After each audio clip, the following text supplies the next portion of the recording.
오늘 하나님의 말씀은 창세기 12장 1절에서 5절까지가 되겠습니다. 1절씩 우리가 교독을 하도록 하겠습니다.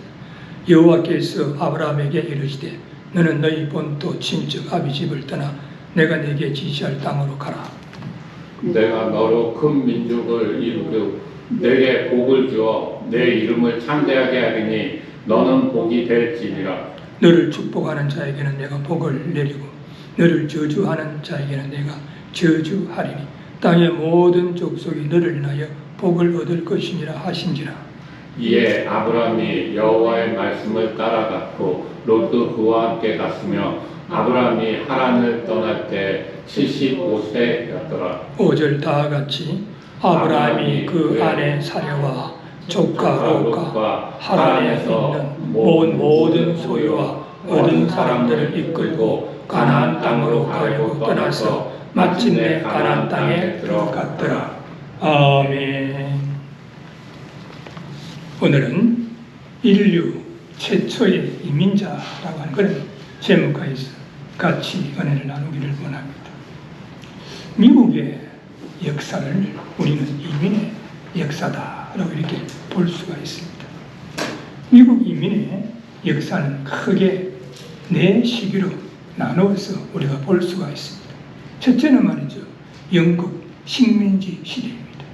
1600년대, 1700년대에는 주로 영국 내에서 건너온 청교도들을 중심으로 이민을 왔습니다. 이들은 아메리카 대륙의 식민지를 건설하고 정착을 했었습니다.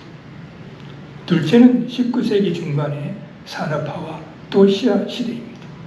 19세기 말이죠, 중반에는 아일랜드계 사람들 그리고 독일 등에서 온 이민자들이 늘어나면서 산업화와 도시화가 가속화가 됐습니다. 이들은 말이죠, 주로 도시 지역에서 노동자로 일하면서 미국 사회의 성장에 많이 기여를 했다라고 볼 수가 있습니다. 세 번째는 20세기 초반의 세계대전과 난민 이민 시대입니다.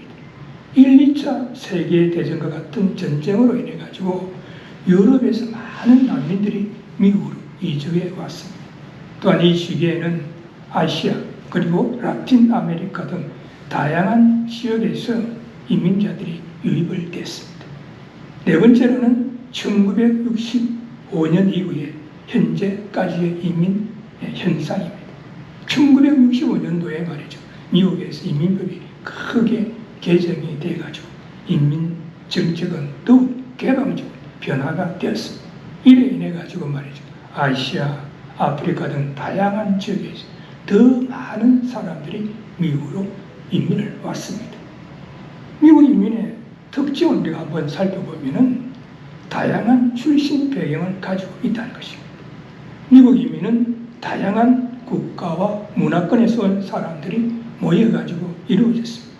이민자들은 자신들의 문화와 전통을 미국 사회에 가져왔고 이는 미국의 다양성을 더욱 풍부하게 만들었다라고 볼 수가 있습니다. 그리고 또한 경제적인 요인입니다. 이민자들은 경제적인 이유로 미국에 이민을 오는 경우가 많이 있었습니다.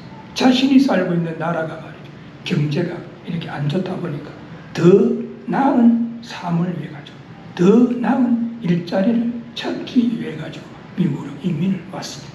또 어떤 사람들은 교육적인 요인입니다.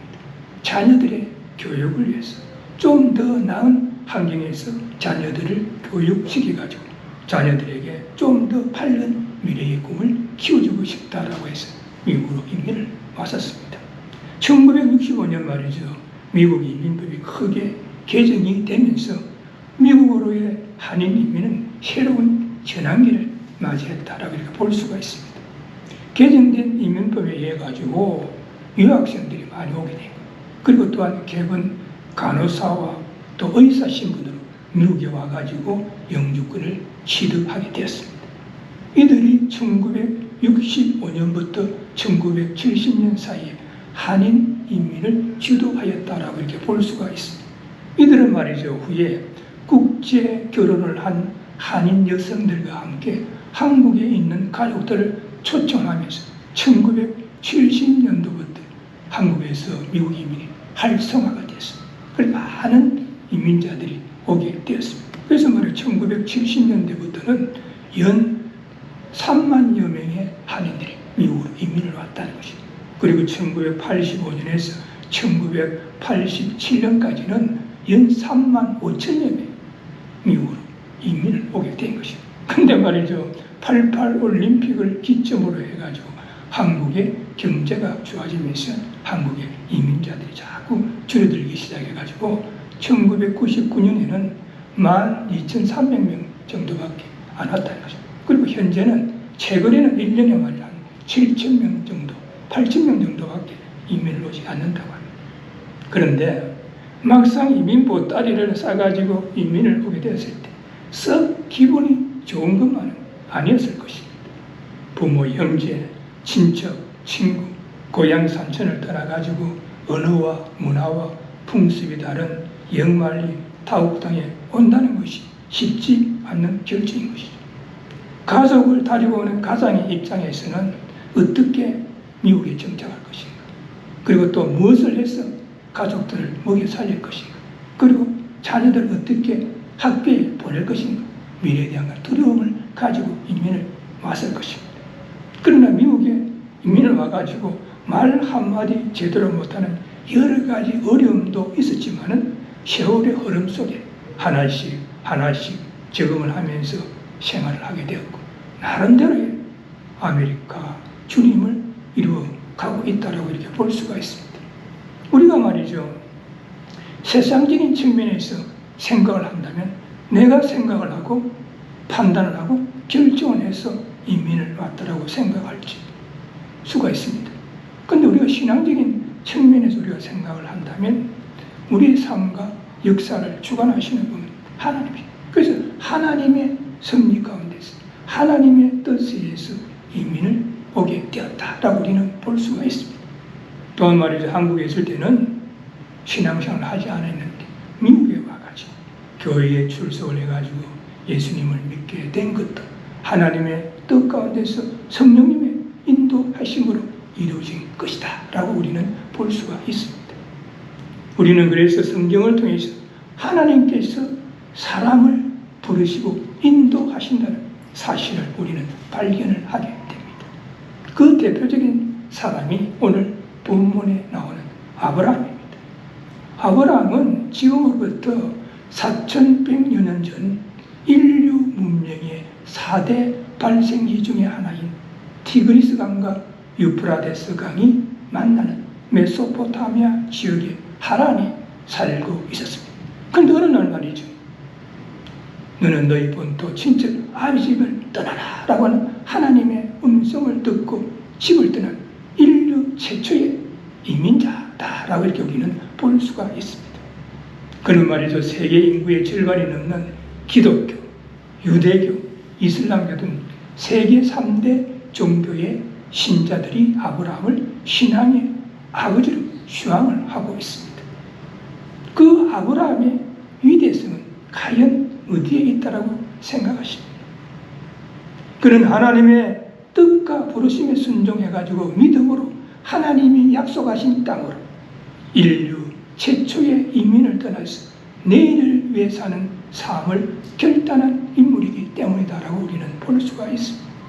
그래서 말이죠, 오늘 본문은 구속사의 일대 전환을 이루는 부분으로 마침내 하나님께서 장차 이스라엘의 조상이 될 아브라함을 역사의 전면에 부르시는 그런 내용이 오늘 본문 속에 담겨져 있습니다. 그래서 오늘 본문의 첫 번째 파트인 1절에 보면 하나님의 아브라함에 대한 계획에 대해서 말씀하고 있습니다. 하나님은 아브라함에 대해서 어떤 계획을 가지고 계셨는가? 첫째는 본토 친척 아비 집을 떠나라 라고 이렇게 1절 전반절에 말씀을 하셨습니다. 언약과 구원의 명칭인 여호와라고 하는 말이 오늘 본문 이하에 계속 등장을 합니다. 이 여호와라고 하는 이 말의 원의 뜻이 뭐냐 하면 나는 스스로 있는 자다. I am who I am. 출애굽기 3장 14절에서 말씀하고 있는 것입니다. 그래서 말이죠, 구약 성경에 보면 여호와 니시라고 하는 말이 나옵니다. 여호와 니시라고 하는 말은 여호와는 나의 깃발이다. 여호와는 나의 승리자다 는 그런 뜻을 가지고 있습니다. 출애굽기 17장 15절에서 말씀하고 있습니다. 또는 여호와 라파라고 하는 말이 나옵니다. 여호와 라파라고 하는 말은 여호와는 나를 치료하시는 자다. 출애굽기 15장 26절에서 말씀하고 있습니다. 여호와 샬롬이라고 하는 말도 나옵니다. 이 말은 여호와는 평강이시다 하는 그런 뜻입니다. 사사기 6장 24절에 말씀하고 있습니다. 여호와 이레 하는 말은 여호와께서 준비하신다는 뜻을 가지고 있습니다. 창세기 22장 14절에 말씀하고 있습니다. 이처럼 스스로 계시는 절대전능자 여호와 하나님의 승리와 계획과 뜻 가운데서 아브라함에게 말씀하십니다. 너는 너의 본토 친척 아비 집을 떠나라 라고 말씀하고 있습니다. 여기서 말하는 본토라고 하는 것은 지금으로 말하면 이라크 북부 지역인 갈대아와 우르와 하란을 포함한 메소포타미아 지역을 말합니다. 메소포타미아는 인류 문명의 4대 발생지 중에 하나로서 최고의 문명을 자랑하면서 경제적으로 안정된 곳이었습니다. 그곳에서 말이죠, 아브라함이라 하는 사람이 살았습니다. 그는 말이죠, 상당한 학식을 가지고 있었고 신분과 명예를 가지고 있었습니다. 많은 친척과 친구와 이웃의 사랑을 받으면서 잘 살고 있었습니다. 그런데 어느 날 하나님께서 너는 너희 본토 친척 아비 집을 떠나라고 하십니다. 어디로 가라고 하십니까? 지시할 땅으로 가라라고 1절 후반절에 말씀하고 있습니다. 내가 내게 지시할 땅으로 가라. 히브리 원어의 뜻은 내가 내게 보여줄 그 땅, 내가 너에게 보여줄 그 땅으로 가라라고 말씀을 하신 것입니다. 즉 아브라함과 후손이 소유할 땅이 하나님의 계획 가운데서 이미 정해져 있음을 암시하고 있습니다. 그래서 하나님께서 떠나라고 말씀을 하시는 거예요. 그러나 아브라함이 가야 할 구체적인 장소, 방향 제시해 주지 않았습니다. 그래서 히브리서 11장 8절에 보면 믿음으로 아브라함은 부르심을 받았을 때에 순종하여 장래 기업으로 받을 땅에 나갈새 갈 바를 알지 못하고 나갔으며 말씀하고 있습니다. 하나님께서 아브라함에게 내가 내게 지시할 땅으로 가라고 할 때에 어떻게 가라, 어느 장소를 가라라고 하는 말씀을 하지 않았다.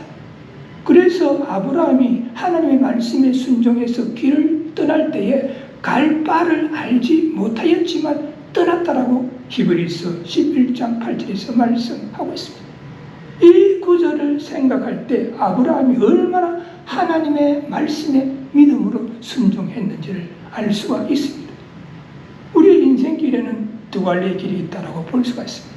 현실적으로 타협해가지고 보다 편하고 쉽게 살아갈 수 있는 자기 만족의 길이 있을 수가 있는 것이고, 다른 한편으로는 좁은 길이지만 영적인 세계에 뛰어들어가지고 영적 생활을 통해가지고 약속의 땅을 찾으라는 영혼의 음성을 듣고 그 길을 택하는 것이다 라고 이렇게 볼 수가 있습니다. 예수님께서 마태복음 7장 13절에서 14절에 뭐라고 말씀을 하셨습니까? 좁은 문으로 들어가라.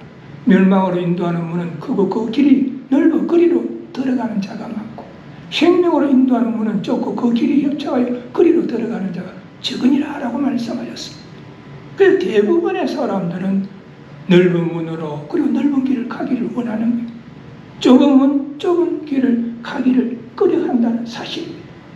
만약에 아브라함이 오늘의 안락과 현실 만족을 생각했다라고 하면 그거는 결코 고향을 떠날 수가 없었을 것입니다. 그렇지 않겠습니까?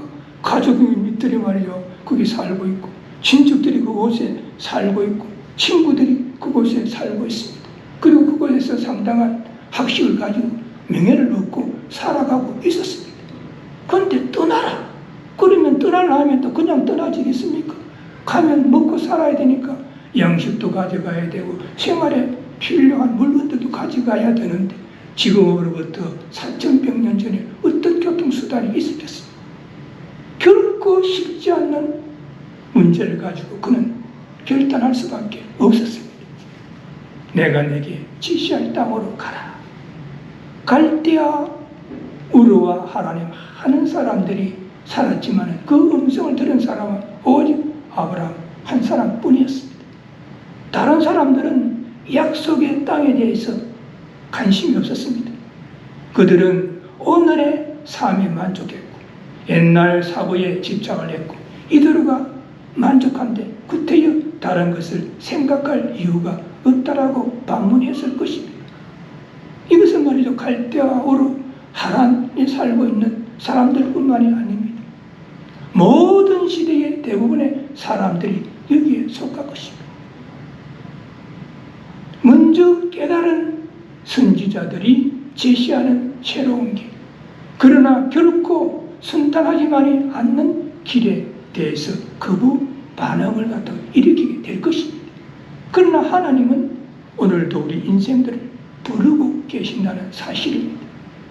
현재 우리가 만족하고 살아가고 있는 세계가 아니라 앞으로 있을 미래의 세계를 향해서 일어나 떠나라는 이 음성을 우리는 들을 수 있어야 하는 것입니다. 그것은 눈앞에 보이는 개인의 이해를 초월하여 보다 위대한 미래와 소망을 향해 오늘을 투자하라고 촉구하시는 하나님의 음성이다 라고 우리는 생각할 수가 있습니다. 하나님께서는 아브라함에게 무조건 지시할 땅으로 가라고 하지 않았습니다. 약속의 말씀을 하셨습니다. 오늘 본문의 두 번째 파트인 2절에서 3절에 보면 하나님께서 너가 길을 떠나면 이렇게 하겠다고 말씀하시고 그 말씀의 첫째는 민족적인 약속입니다. 큰 민족을 이루겠다라고 2절 전마절에 말씀하고 있습니다. 내가 너로 큰 민족을 이루고 하나님께서 아브라함에게 약속하기를 명령에 순종을 한다면 큰 민족을 이루는 복을 주겠다는 것입니다. 명령에 순종한다면 큰 민족을 이루겠다. 조건부 축복을 하나님께서 제시를 하신 것입니다. 여기서 말씀하시는 큰 민족은 단지 말이죠. 물리적이거나 수적인 힘만을 의지하는 것이 아니하고 정신과 문화사회적인 측면까지 포함된 총체적인 탁월함을 의미한다라고 볼 수가 있습니다. 그런데 문제는 아브라함의 아내 사라가 잉태하지 못함으로 자식이 없었다는 사실이에요. 자식이 없이 어떻게 말이죠. 큰 민족을 이룰 수가 있겠습니까? 그래서 복의 주체가 되시는 하나님께서 아브라함에게 복을 주시가지고 100세라고 하는 나이에 아들 이삭을 얻게 하셨다라고 창세기 21장 25절에서 말씀하고 있습니다. 그러므로 아브라함에게 약속된 그 복은 취소될 수가 없는 것이고 단지 일시적이거나 후손에게 국한된 것이 아니라 초월적인 그런 약속이다. 초월적인 그런 복이다. 라고 이렇게 볼 수가 있는 것입니다. 그러므로 말이죠. 천만의 한국 기독교인들과 해외에 나가 있는 디아스포라 한국인들이 가는 곳마다 교회를 세워서 신앙생활을 하고 바른 믿음을 가질 때 하나님께서 우리 민족을 지키시고 보호하사 세계를 주도하는 큰 민족으로 이룰 수 있다는 사실을 우리는 알아야 하는 것입니다. 또한 개인적인 약속으로 이름을 창대케 하시겠다라고 2절 중반절에 말씀하고 있습니다. 내게 복을 주어 내 이름을 창대케 하리니 아브라함을 통해서 큰 민족을 이룰 뿐만 아니라 이름을 창대케 하신다라고 말씀을 하셨습니다. 즉 모든 세대 모든 사람 앞에서 대대로 존귀 여김을 받는 그런 영적인 복을 주시겠다라고 말씀하고 있습니다. 이 약속은 아브라함을 향한 축복이자 그의 배후에서 승리하시는 하나님의 영광이 될 수도 있는 것입니다. 그러므로 성경은 아브라함을 믿는 모든 자의 조상이다라고 로마서 4장 11절에서 말씀하시면서 그의 이름을 높입니다. 그리고 신약 성경의 첫 장인 마태복음 1장에서는 아브라함과 다윗의 자손 예수 그리스도의 세계다라고 말씀하시면서 그의 이름을 높이고 있습니다. 심지어 말이죠. 하나님을 갖다가 우리가 말씀할 때도 아브라함의 하나님, 이삭의 하나님, 야곱의 하나님이다라고 말씀하면서 아브라함의 이름을 높입니다.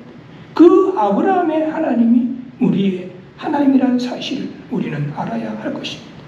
신약 성경에요, 아브라함이라고 하는 이 말이 74번이나 언급이 되어 있는 것만 봐도 하나님께서 그의 이름을 얼마나 장대하게 하셨는지 우리는 알 수가 있습니다.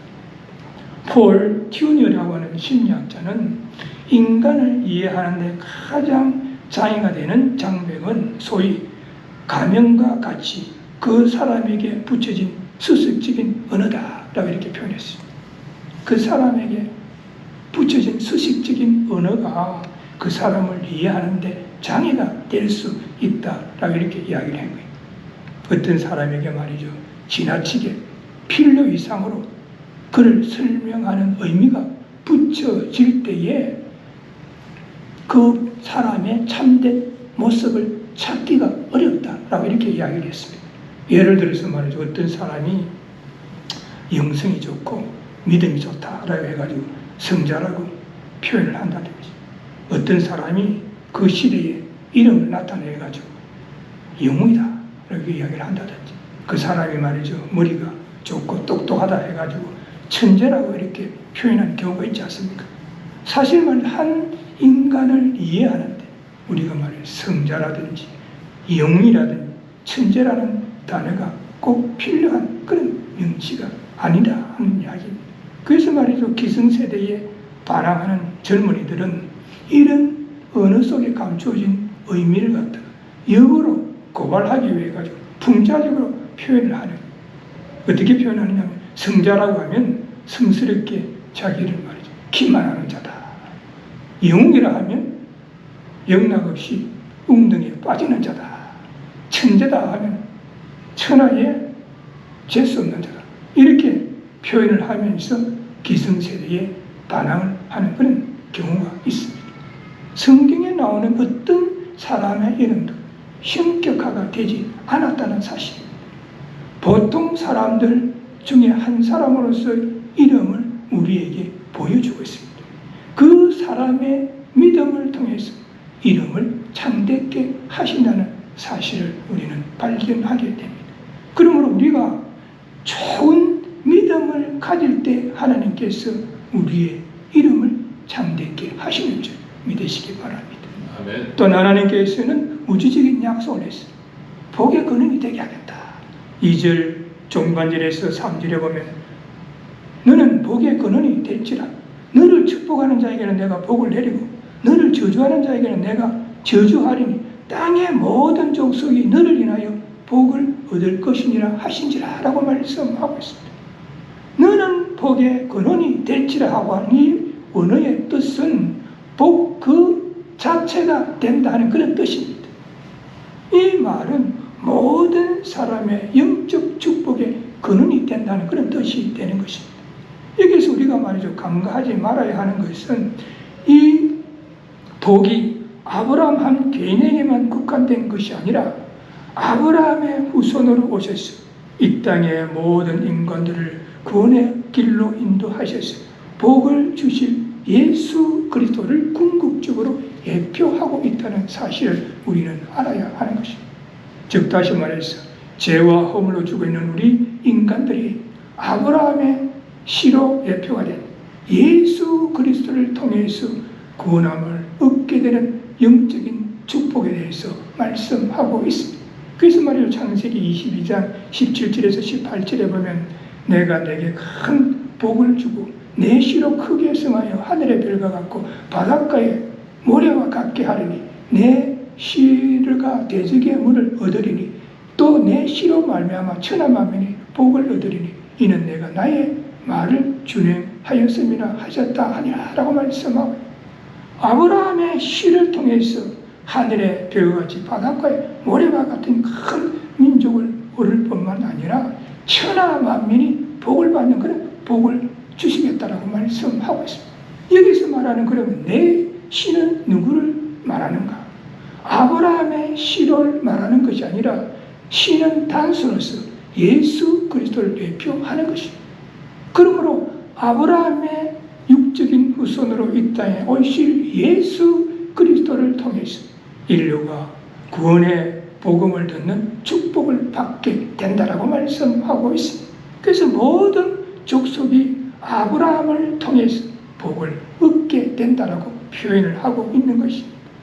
미국에 말이죠, 많은 한인 이민자들이 와가지고 각자의 삶을 살아가면서 신앙생활을 하고 있습니다. 그 중에 한국에서 신앙생활을 한 사람도 있지만은 미국에서 신앙생활을 한 사람이 더 많습니다. 그들에게 말이죠, 미국에 이민을 와가지고 가장 보람된 일이 무엇입니까? 가장 복을 받은 일이 무엇이냐라고 이렇게 질문을 한다.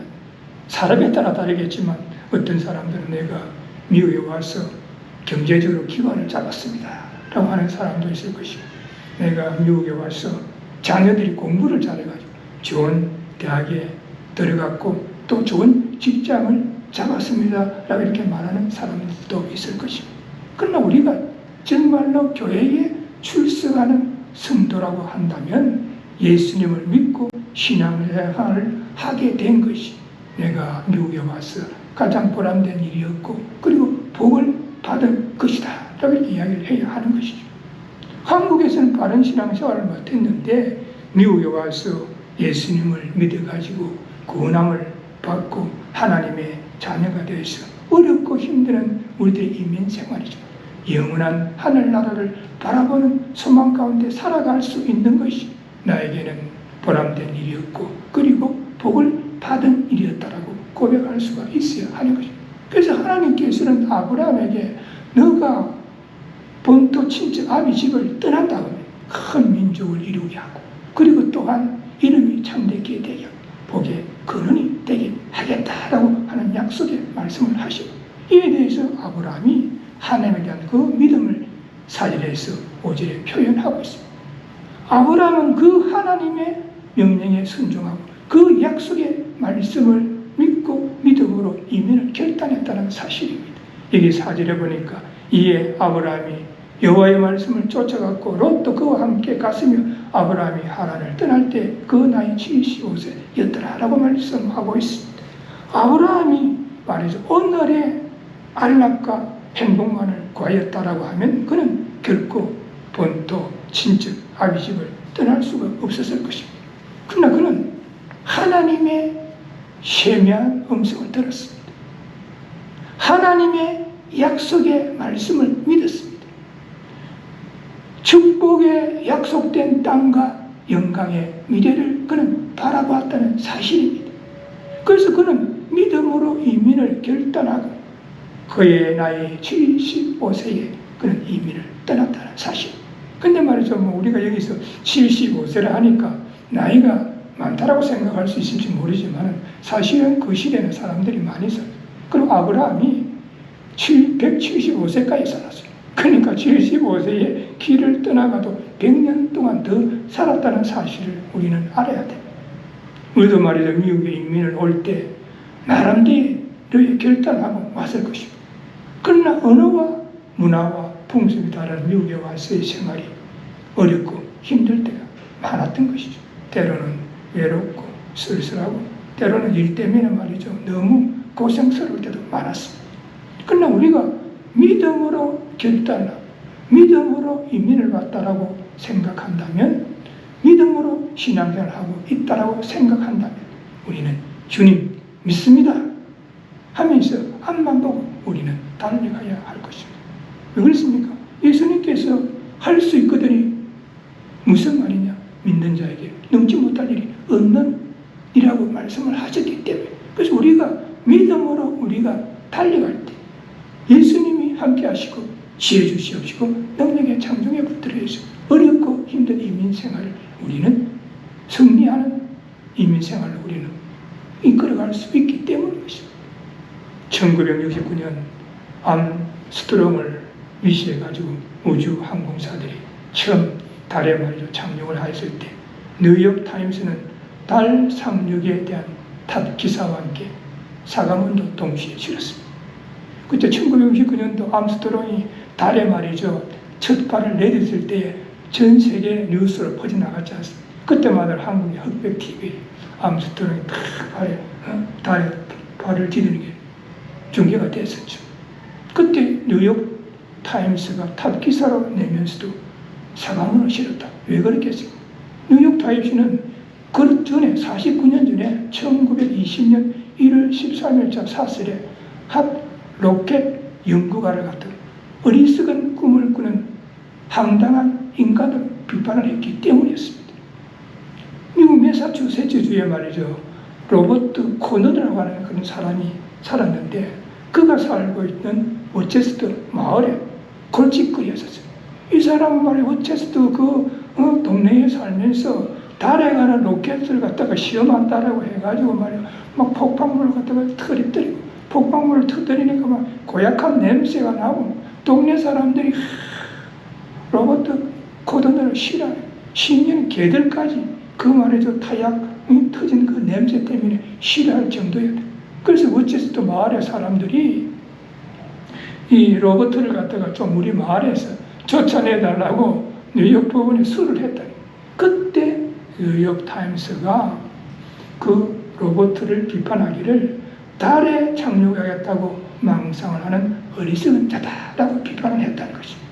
그러나 로버트 코너는 달나라에 가는 로켓을 발견하겠다고 하는 그런 믿음의 결단을 굳히지 아니하고 거듭되는 실패 속에서도 계속 도전하고 계속 도전해가지고 로켓에 필요한 액체를 발견했었어요. 그래가지고 우주 항공 발전에 크게 기여한 그런 인물이 됐습니다. 그런 말이죠. 산과 호수와 강과 바다를 건너는 비행기 정도가 아니라 그런 비행기를 만드는 것이 아니라 달에 가는 것을 꿈꾸는 미래를 살고 있었던 사람이었다라고 우리는 볼 수가 있습니다. 그런데 지금으로부터 4100여 년 전 아브라함이 하나님의 부르심을 받고 믿음으로 결단해가지고 본토 친척 아비 집을 떠나려고 했을 때 주위 사람들이 뭐라고 했겠습니까? 뭐? 하나님이 있다고? 뭐? 하나님의 음성을 들었다고? 야야야 말도 되지도 않은 소리 하지 마라. 넌 정신 좀 차리라. 어쩌면 말이고 정신 나간 사람이었다라고 생각을 했을 것입니다. 그러나 아브라함은 하나님의 말씀과 신실함에 믿음으로 결단하고 자신의 인생을 걸었다는 사실입니다. 그는 갈 바를 알지 못했지만 믿음으로 결단을 하고 나갔다는 사실입니다. 믿음은 어디로 인도하는지를 가르쳐 달라고 요구하지를 않습니다. 어떻게 하나님이 그의 약속을 이루실 것인지 알려고 하지 아니하고 믿음으로 결단하고 출발을 했다는 사실입니다. 모험적인 그의 믿음의 결단이 그로 하여금 신실한 믿음의 아버지가 되게 하는 결과를 가져왔다라고 우리는 볼 수가 있습니다. 그래서 믿음으로 결단하고 이민을 떠났습니다. 5절에 보니까 아브라함이 그 아내 사레와 조카 롯과 하란에서 모든 소유와 얻은 사람들을 이끌고 가나안 땅으로 가려고 떠나서 마침내 가나안 땅에 들어갔더라라고 말씀하고 있습니다. 아브라함은 믿음으로 결단하고 믿음으로 행했다는 사실입니다. 고향을 떠난 아브라함에게 여러 가지 말 못할 어려움과 시련이 있었겠지만 그는 믿음으로 앞만 보고 전진을 했다는 사실입니다. 믿음으로 꿈을 가진 자는 불리한 여건, 고통스러운 환경에 굴하지 않는다는 사실을 우리는 알아야 할 것입니다. 오직 하나님의 약속의 말씀만을 믿고 전진을 한 것입니다. 그 결과 마침내 가나안 땅에 들어갔더라고 오늘 본문은 우리에게 말씀하고 있습니다. 지금은 말이죠. 미국에 이민을 오는 것이 많이 자유롭지만 옛날에 말이죠. 미국의 이민 역사를 갖다 우리가 한번 살펴보면 유럽에서 미국에 이민을 오는 사람들은 주로 뉴욕 항으로 왔다. 그 뉴욕 항으로 와가지고 앨리스라고 하는 수용소에 보내지요. 앨리스라고 하는 수용소의 이민자들을 다 이렇게 모아놓고 수속을 한다는. 근데 말이죠, 이민을 많이 오니까 제공되는 음식도 별로 좋지 않아요.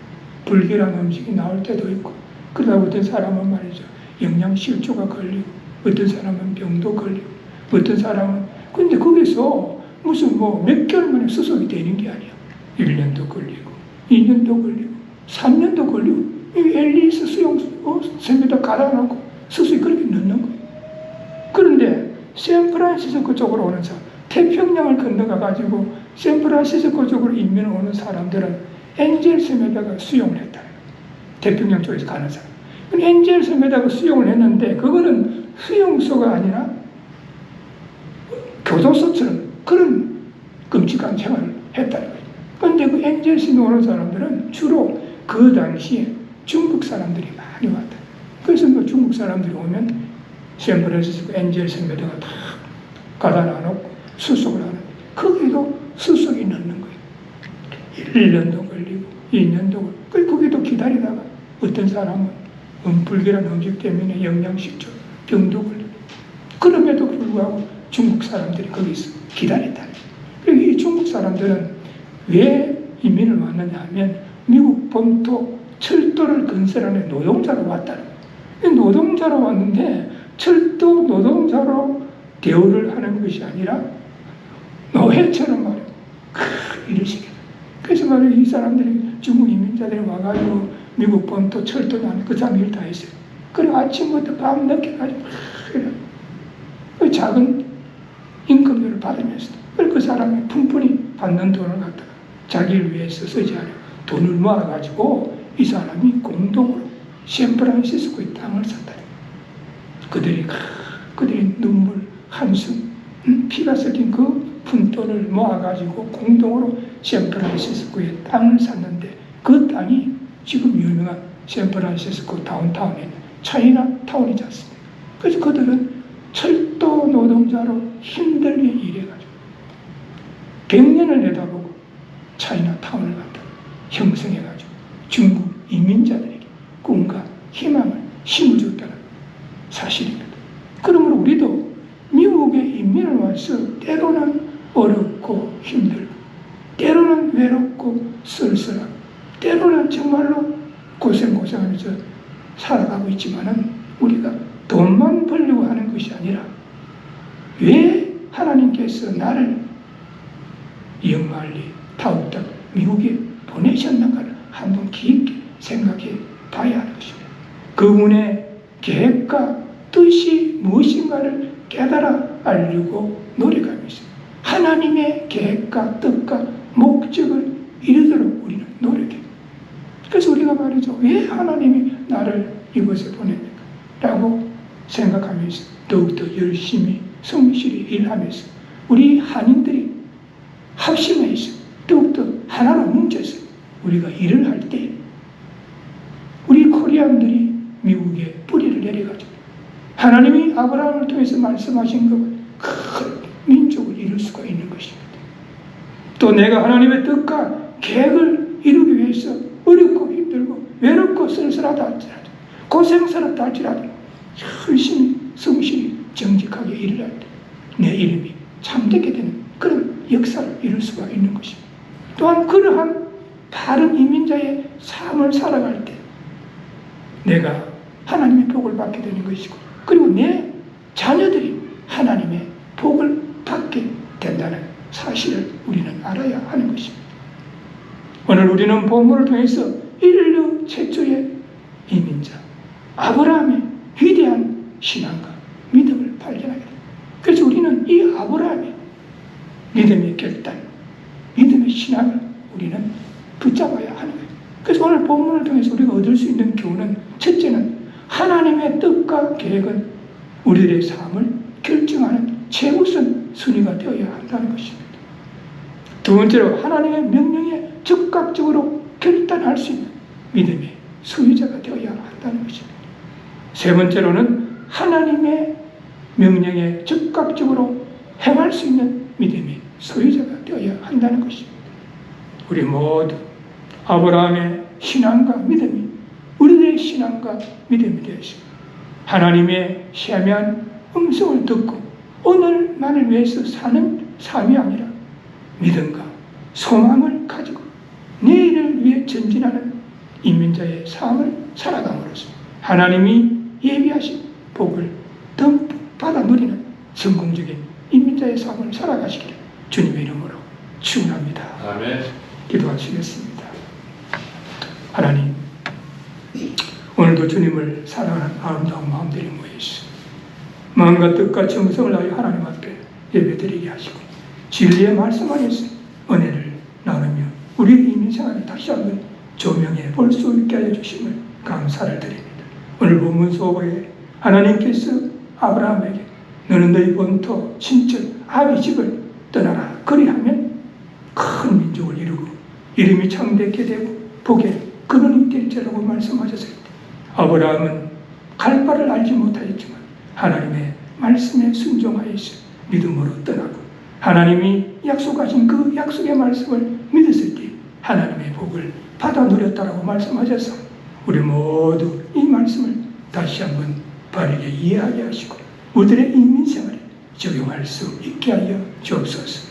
그리하여 우리가 영원히 타국 땅에 미국의 이민을 온 것은 인간적으로는 내 생각, 내 판단, 내 결정에 의해서 왔다고 생각할지 모르지만 신앙적인 측면에는 하나님의 뜻과 계획 가운데서 영원히 타국 땅에 와서 살아가게 되었음을 고백하게 하여 주옵소서. 그래 우리 모두가 하나님의 뜻, 하나님의 계획을 이루기 위하여 열심히 성실히 정직하게 살아가게 하시고 또한 우리 한인들이 힘을 합하여 합력하여 선을 열 때 미국의 코리안들이 뿌리를 내리서 큰 민족을 이룰 수 있게 하여 주시옵시고 내 자신의 이름이 창대케 되게 하여 주시옵시고 또한 우리들의 수고와 헌신이 헛되지 아니하여서 내 자신이 복을 받고 자녀들이 복을 받아 누리는 그런 이민자의 삶을 살아갈 수 있도록 인도하시고 축복하여 주옵소서.